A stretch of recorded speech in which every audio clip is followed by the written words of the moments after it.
প্রেগনেন্সিতে লইট্টা মাছ আমার ভীষণ খেতে ইচ্ছে করেছিল। আসসালামু আলাইকুম, কেমন আছেন সবাই? আমার লইট্টা মাছ অনেক প্রিয়, অথচ সব সময় বা সব জায়গায় লইট্টা মাছ পাওয়া যায় না। আমি যেহেতু আমার প্রেগনেন্সিতে আমার গ্রামের বাড়ি, আমার শ্বশুর বাড়ি ছিলাম, ওখানে লইট্টা মাছ তেমন একটা পাওয়া যায় না। তাই আম্মু দূর থেকে নিয়ে সময় বশত খাওয়াতে পারে না। কিন্তু আম্মুর মনে আছে যে আমার লইট্টা মাছ ভীষণ খেতে ইচ্ছা করেছিল বা আমার পছন্দ। আমি আসার সাথে সাথেই আম্মু আমার জন্য লইট্টা মাছ নিয়ে আসছে। বলছে, তুমি লইট্টা মাছ তোমার নিজ হাতে রান্না করে খাও। তারপর এই যে আমি রান্না করতে চলে আসলাম। মাছগুলো ভালো করে ধুয়ে নিয়েছি। নেওয়ার পরে আমি পেঁয়াজ দিয়েছি, কাঁচামরিচ দিয়েছি, হলুদ দিয়েছি, মরিচের গুঁড়া দিয়েছি, লবণ দিয়েছি। সব কিছু কিন্তু আমি পরিমাণ মতো দিয়েছি।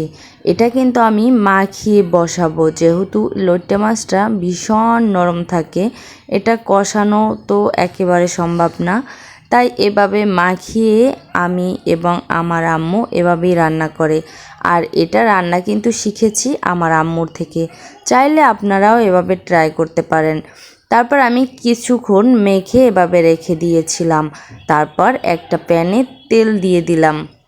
আমি তেল দিয়ে দিলাম, যখন তেলটা গরম হয়েছে সেই তেলে আমি লইট্টা মাছগুলো এভাবে দিয়ে দিলাম। আর আমার মতন কে কে লইট্টা মাছ পছন্দ করেন সেটা কিন্তু কমেন্টস করে জানাবেন।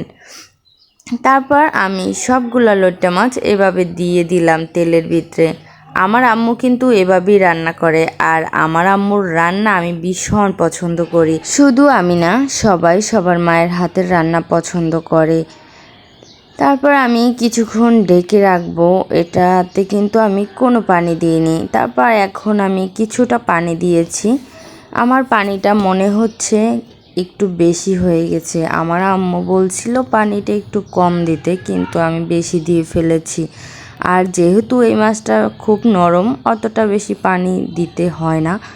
তারপর আমি ঢাকনাটা সরিয়ে দেখলাম খুব টকবক করে ফুটছে। এদিকে আমার ছেলে উঠে গেছে, ছেলেকে কোলে নিয়ে এই ভিডিওটা করছি, তাই ভালো করে দেখাতেও পারছিলাম না। আর যে এই মুহূর্তে আমার ভিডিওটা দেখছেন সবাইকে অসংখ্য ধন্যবাদ।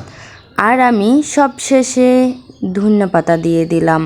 ধনিয়াপাতা দিলে ঘ্রাণ আসে আর খেতে আরও বেশি মজা হয়। আমার রান্নাটা কিন্তু একেবারে শেষ পর্যায়ে, দেখতেই পাচ্ছেন ভীষণ লোভনীয় হয়েছে।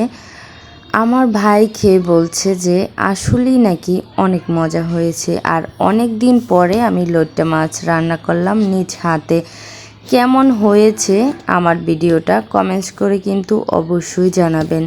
সবাই ভালো থাকবেন, সুস্থ থাকবেন, দোয়া করবেন। আল্লাহ হাফেজ।